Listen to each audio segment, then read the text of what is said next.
Yo, what's up, party people? It's Nick Patterson of Party of Wolves. I saw a really cool video from David Packman, and it was he took the time and he did the math, and he's a better man than me for it.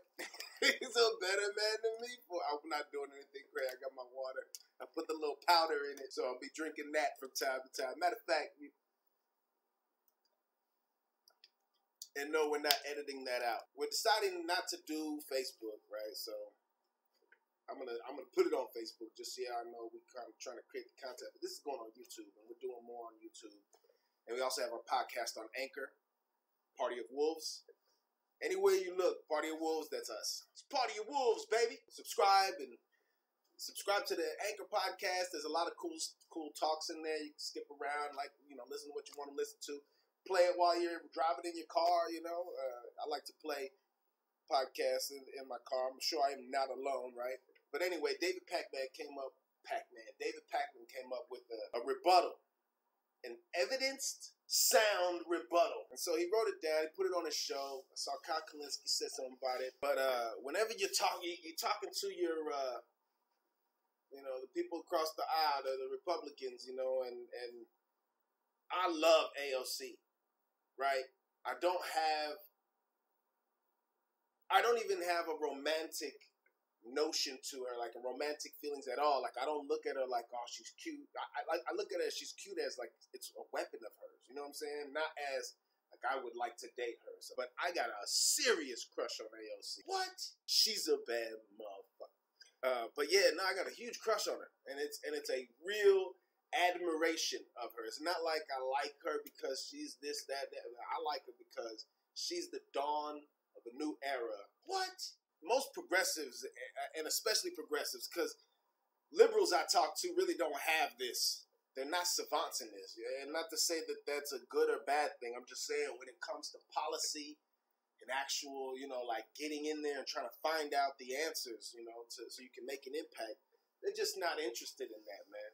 They wait till the news tells them who to support. We grilled you about it this a million times, right? We talked about this. So you've heard this. If you've ever said this to a coworker or a group of friends or in a political debate or anything, if you have ever said that you support anything that's on the Bernie Sanders platform, which is on his website still. You look at BernieSanders.com, I think it's just BernieSanders.com, you're going to see the platform. If you've agreed to any of that stuff, Medicare for all, tuition-free college, taxing the super rich. We're not even talking about like athletes. What if we spice things up a bit? Alexa.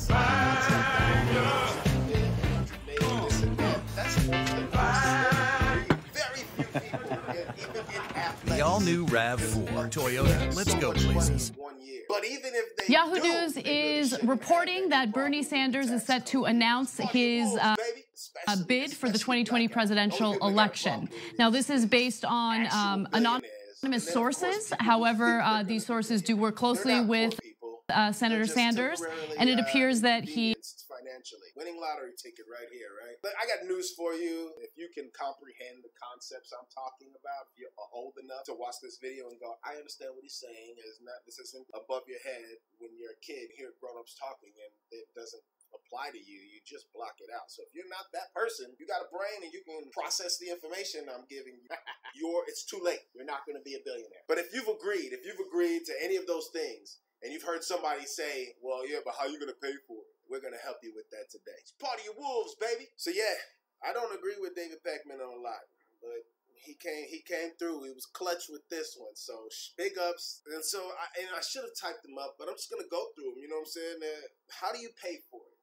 Well, let's see. We've got how much is Medicare for all going to cost per year? I know that the number that goes out to people is always 32 trillion. What? 32 trillion. What? That's a 10-year aggregate cost. And Medicare for all means you go to the doctor, no matter if it's a checkup, your yearly exam, yearly dental exam, yearly eye exam, you're having a breakdown at work and you need to speak with a psychologist, anything, vision, hearing, anything except for like plastic surgery, which Bernie Sanders himself said, yeah, if you want to go get plastic surgery, you can go pay for that.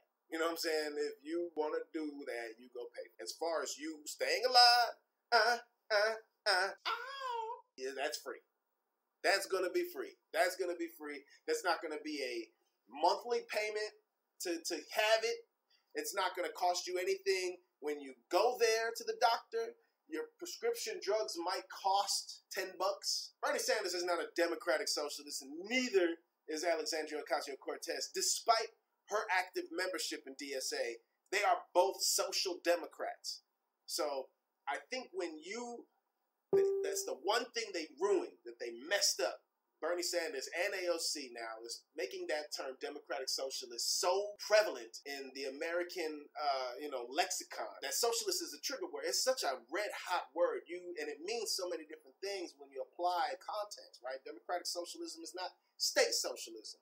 So people need to understand that, right? But if they had said, we're social democrats, then we could have had a different conversation by now. They can't really say anything. They're just going to have to shit on us as liberals as usual, you know what I'm saying? Which, when you don't have the evidence on your side, I'm cool. But when you start talking socialism, a person can say, socialism, and then build a wall immediately. That's how that word is used as a tool to build up those walls. It's like the most effective tool. It's right up there with communism. You know what I'm saying? It's right up there with Hitler. It's right up there with KKK. It's right up there with, when they get to say that, they get to just put a wall up immediately. Nothing you say, they have to allow. But if you start saying, no, they're social democrats. They believe in a social democracy, which is a democracy of the people. The conversation changes. But one thing that does not change, one thing that will not change until the information is flowing, you know what I'm saying, and not withheld, is how you're going to pay for these programs. We all know what it's like. You're a college grad, or you're going to be a college grad, or you're thinking of going to college, or you're still paying off your student loans. This is a tough deal. You know what I'm saying? And I talk about this in the podcast, so check us out on Anchor. But you can't tell me that some older 50, 40, 50, 60-year-old person's like, well, I worked at a pizza shop and paid my way through school. Like, I should slap you. I should slap you, because those words tell me you don't care about anybody. And I explain it in the podcast what I mean by that. But $70 billion pays for tuition, and we can still keep our capitalist ways when it comes to buying books. You got book companies; they're not going to get subsidized by the government. There's probably already subsidies for them by the government. I say cut those. Cut the subsidies for the textbook makers, and then create that financial, motion. Somebody with a bank. You want somebody to pay for school, to be invested in school, right? That's the conversation they're having. How are you going to pay? You're going to say that as a unicorn? No. A smart conservative, which I haven't run into one, and I always try to tell them to debate me live. Like, let's go on live right now. We can both be seen talking, and we don't have to wait for some text and some meme. Tell me what you know. I'll tell you what I know. We'll see who has the facts and who's right. We'll see who can present their case better. That's what a debate is. Who could present the case better? And none of them want to step to me. And that's cool. And they won't step to you either. I'm telling you, right now, if you challenge a right winger to debate, I hope you know what the fuck you talking about, because they don't. And I wouldn't want you to bullshit your way through it, because they're going to do enough of that. They're going to spew the talking points. They're going to talk all the dumb shit. And if I wanted to debate myself, I could come up with those ideas, such as Medicare for all. A smart conservative wouldn't just start talking, it's socialism, or fucking start saying shit like, costs $32 trillion a year, without realizing that right now the system we got that doesn't insure all of Americans costs 49. And even those are high numbers, and you say it's 36. If it's 36 trillion and we say $4 trillion, I mean, that can go towards the debt that these Republicans are so concerned about all the time, even though they don't really care at all. Deficit, since they're so fiscally conservative and fiscally responsible. $4 trillion you save from switching over. And there's some things in here that's nuanced. I would hit them with okay, well, think about the people that don't have insurance. That money's not leaving for insurance right now. When people talk about insurance and Medicare for all, we're assuming that everybody's already paying for insurance. There's 30 million people. Some estimates as high as 40 million people don't have insurance. They don't pay anything. So if you're telling everybody their taxes have to go up for it, but they're net saving money at the end of the year because it's just taxes and they're not paying a premium, I would say there's some people too poor for you to be able to do that. Right? I would, of course, come back with, but there'd be these subsidies for those people, you know, for the ultimate, like for the people who just can't have those taxes taken out. But that's been addressed by David Pakman as well just now with hard numbers, right? Which is good. It's good. But I can debate a leftist or a Democrat better than a Republican. I do it more effectively, obviously. You know what I'm saying? Like, I know what kind of question. When you know this shit, you interrogate. You don't just blindly support. That's the difference between Bernie supporters and Hillary supporters. All right, so how do we pay for it? If we reverse the Bush tax cuts, we get $488 billion back a year. This is one of the reasons why the economy got destroyed. We went to war and he cut taxes at the same time. You reverse the Trump tax cuts, and I'm saying all we're doing is going back to a society. If we reverse the Bush tax cuts and the Trump tax cuts, which are $164 billion a year, so we're over the half trillion mark, just getting us back to a tax environment pre-George W. Bush, when the economy was doing well under so many different metrics. The economy was doing well. There was a surplus, but we're just putting $652 billion back into the United States coffers. If we end all activity in Iraq and Afghanistan, we will get back $127 billion a year. I can't do that. I can do it. $779 billion. We're almost at $1 trillion just by not being dicks. Just by releasing the stranglehold on the American people and the soldiers that we love so much, we come back almost $1 trillion every year. We got a 7.5% employer payroll tax that is to the tune of $390 billion a year, exempting the first $2 million in payroll. So here for all your conservatives out there talking about how we don't care about the little man and the guy that's trying to start his business, if your business does not make $2 million a year, you are exempt from this 7.5% payroll tax. Now, I want you to think about if you're that kind of business owner, or you know a business owner that clears 400, 600, maybe a mil point two a year. Think about how they live, and then think about the guy who makes $2 million. That's not even their money. That's just what the business accumulates. I'm not talking about a guy that makes $1 million. I'm talking about a guy whose business makes $1 million. He's probably living pretty good because he's probably coming out with $250 to $300K a year. If a third of your revenue, a third of your yield as a business is profit, that's $300,000 a year. And even if you were a growth-oriented company, you'd live off one and use the other two for growth. But they don't do that, because the guys that are at $300,000, what they live off of, they're trying to live like the guy who's got $500,000. And the guy that's got $500,000 is trying to look like the guy who's making $1 million. I'm telling you, this is serious. We all know this. We all want to live, so we all living beyond our means, right? That's why a guy with $500,000 in the bank can be struggling, so to speak, because of their decisions. Not because they're poor. It's because they're living above. They start making a lot of money. They want things that are more expensive. Like, oh, I make $300,000 a year. I'm going to buy a $10 million home because it's just like if you make $30,000 a year and you get a loan for $100,000, right? You know, for a house. It's the same concept. Here's a couple $100,000 down, or, you know, $1 million down, or whatever, and I'll pay payments. And then they buy the car, pay payments. They take the vacation, you know what I'm saying? They're using their credit card. They just got a bigger limit, and their payments are bigger. That doesn't mean that, you know, just because you struggling with making $20 credit card payments, they're not making a $20 credit card payment every month. If they are, they're fucking Bill Gates or Warren Buffett. You know what I'm saying? Charlie Munger. There's somebody like that living very frugally. Warren Buffett's a great example. I love that man.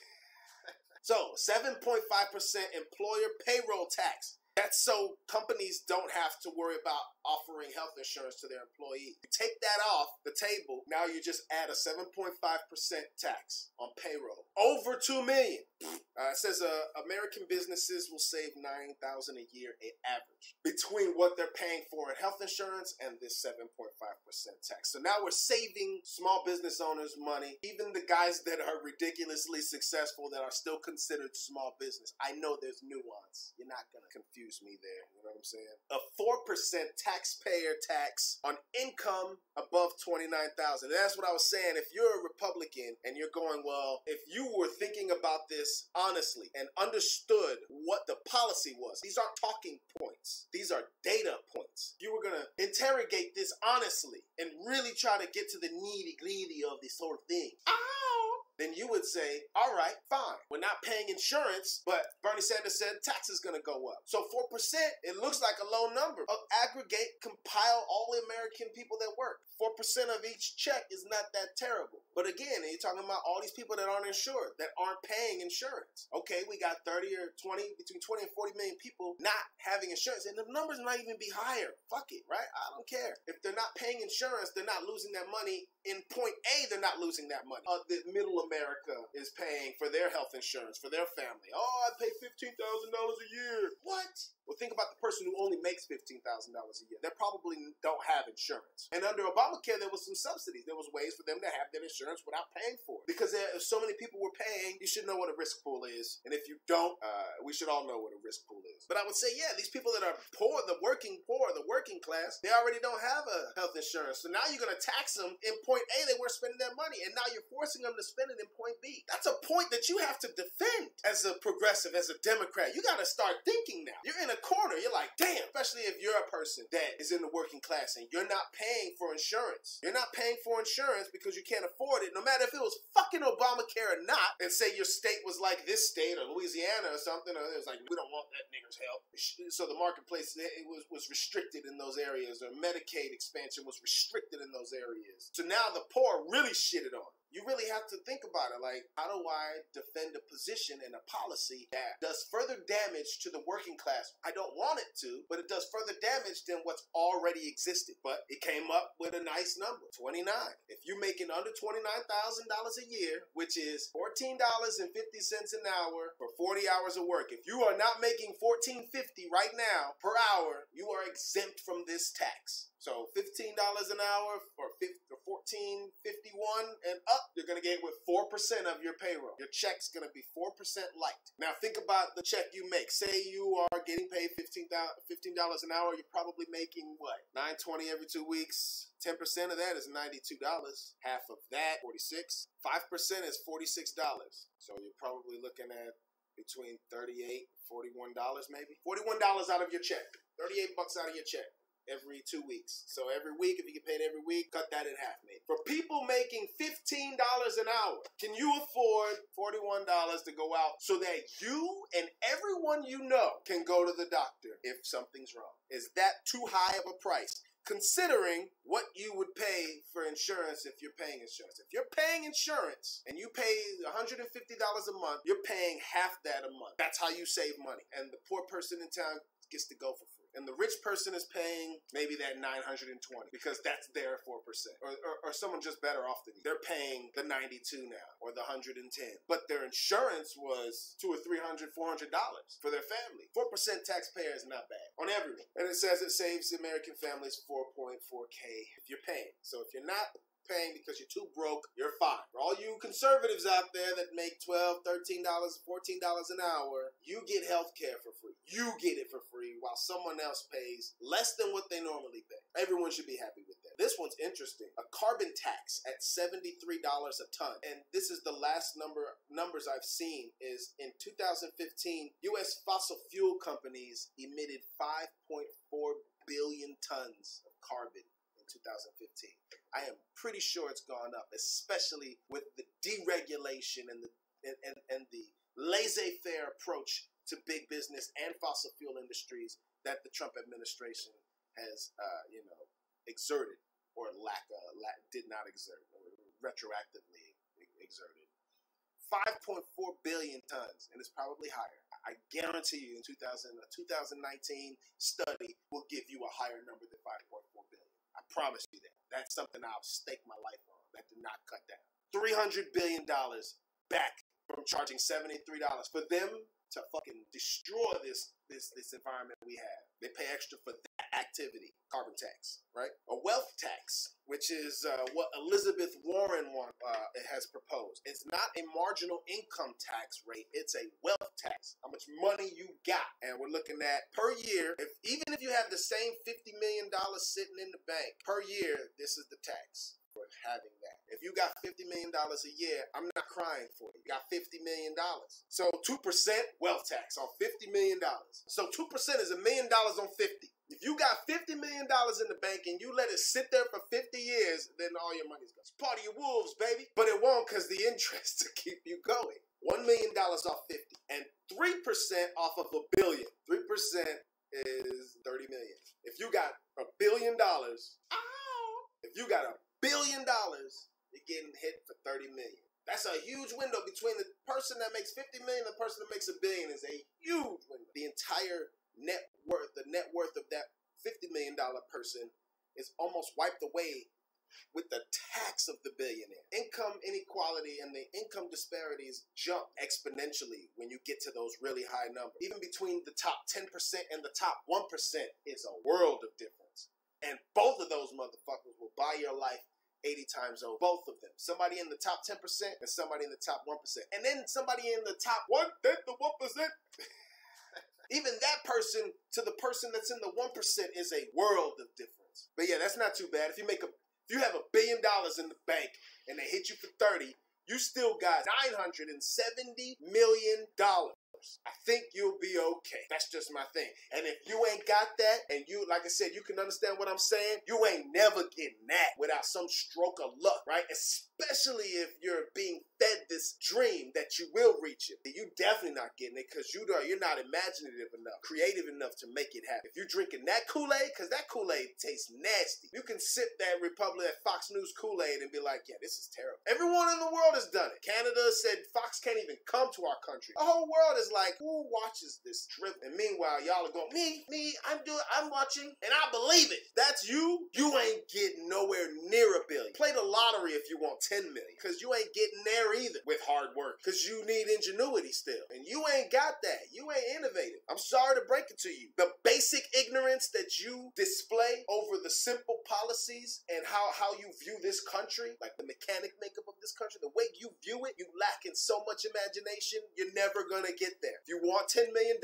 play the lotto. You ain't never gonna see $1 billion unless you that lucky one in several 100 million people, not just the United States. Your chances of making $1 billion are greater than the amount of people in the United States. If everyone in the United States played, your chances of winning it are still greater than that.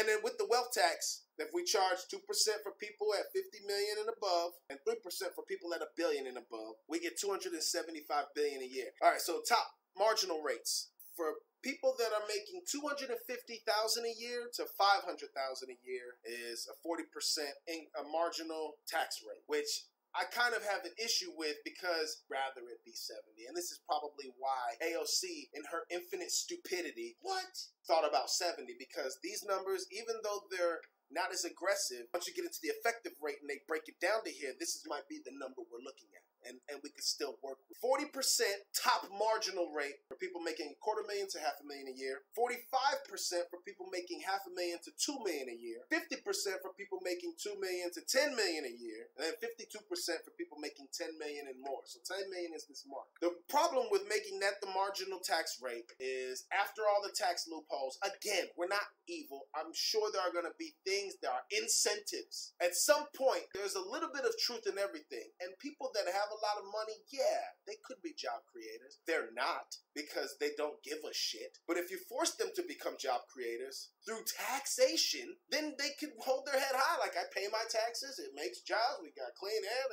I'm still rich, bitch. You know what I'm saying? Like, that's what it should be, but they don't. They think that like I said, the guy that's got 10 million is trying to live like the guy that's got 7, and he's overextended and bought a jet when he shouldn't have this year, should have waited till next year, whatever the fucking reason for him being a dumbass who wants to still remain selfish even after he makes so much more than a complete swath of the people in this country. You put them all together and he's just got more. He didn't work harder than them. He's damn sure most of the time not smarter than all of them. They showed us they weren't smart when they fucked up our economy, when they lost, stole, or squandered $12 trillion. And so if you did all that, you get $180 billion a year. You take it to the negotiating table and you get it down to these numbers.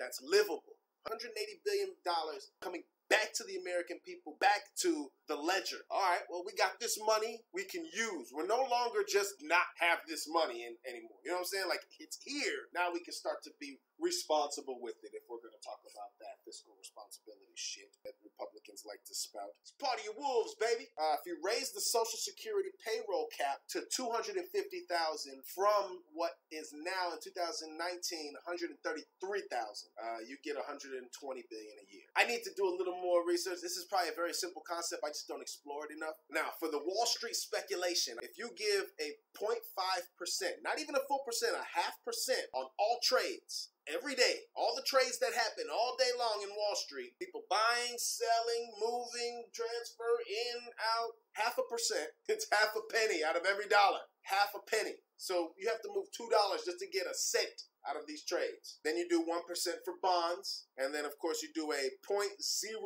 like it's a 500th of a percent on derivatives trade. Now derivatives are where you make a lot more money because it's bets on bets on bets. If you watch The Big Short, you would know this. Derivatives are just, they're so far removed from the principal bet, you'd have to take those percentages back several decimal points in order to get it to be reasonable. But you can make a lot of money with that. And that's also, derivatives trading is how we ruin Wall Street, just so you know. That's trading derivatives on the housing market. Once they realized, you know, it was a free-for-all, it was over. But you do all of those things, you'll get $55 billion a year. I want to talk a little bit about estate taxes. Otherwise known as the death tax. You hear Republicans and conservatives talking about, well, my farm, if I'm going to leave my farm to my son, Now, if your farm is worth $3.5 million to $10 million, you'll have an estate tax when you die and your son takes over the family fortune. $10 million farm, $5 million farm, $4 million farm, $3.5 million farm. At 45%, when they come and take that money because they didn't do shit. And yeah, you can argue, my son's working with me in the fields, Yeah, but he didn't build it, you built it. He's just taking over. It's like Paris Hilton owning Hilton Hotels or something when her pops dies. She didn't do a fucking thing for that. I'm sure you're okay with her getting taxed for the past of that hotel chain to her. But I don't know, is your farm making $3.5 million? That's the floor. That's the lowest your family farm can make before they start hitting you with the death tax. This isn't your farm with 8 cows and a few horses. You're doing mostly hay. If you're a farmer and your farm makes $1 million a year, I'd like to see what that farm looks like. Show me a picture. Post a picture of what $1 million farm looks like. And tell me if that's the kind of farm you don't mind if the kid takes over, that he gets taxed just for walking into $1 million farm. I think maybe. If you got a $10 million farm to a $50 million farm, it's 50%. Same thing for fortunes. We all talk. How many times do you hear people talk about like trust fund babies and shit? Oh, he's just a rich, spoiled little kid. Like it's always so much disdain. There's a sour taste when you talk about people like that. But these, and mostly from conservatives, they got such a problem because they call them elite, but then they vote for people who protect that kid from having to pay any taxes when they take over shit for not doing a fucking thing in their life. You voted for people to protect that because you think your fucking uncle's farm is gonna be hit if we don't do that. You know what I'm saying? If we don't get rid of the estate tax. That's where you fuck up. Again, if you ignorant, you fucking up. You fucking up for the rest of it. If it was the military or prison, we have a soap and sock party on your bitch ass. Back to this. If you got a $50 million farm, show me. I want to know. So this window from $50 million to $1 billion is 55%. So show me what a $100 million farm is, maybe. Somebody, if you have a picture, a $300 million farm or $1 billion farm. If your farm makes $1 billion, I don't think you're a farmer. You know what I'm saying? You're Purdue. And 77% on estate taxes, which is the gifting of the estate to your kids or to whoever at $1 billion plus. So if you got a $10 billion farm, they're not waking up at 6 to make a nice, hot, strong cup of coffee and get out there and milk the cows and feed the chickens. And that ain't happening at $1 billion.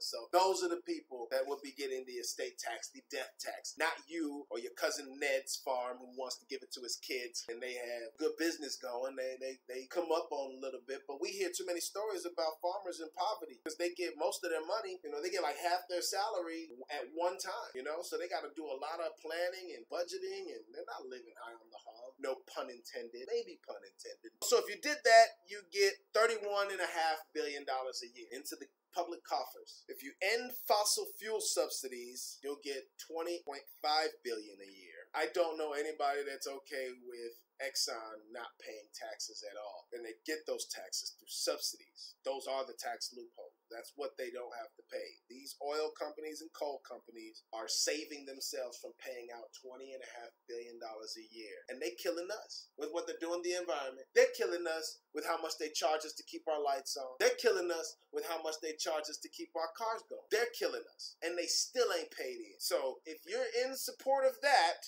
raise your hand and go kill yourself. If you're okay with it, you're no longer ignorant now, because I just told you what it was. But if you're okay with it, now you're an evil human.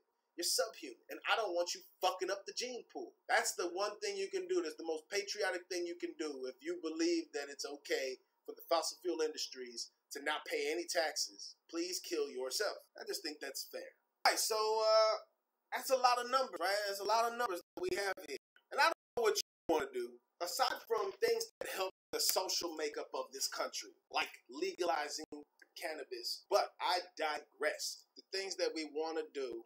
So Medicare for all is $1.2 trillion. Tuition-free public college and universities is $80 billion. Paid leave, which is maternal and paternal leave, that's what we're going to floor this at, is $32 billion.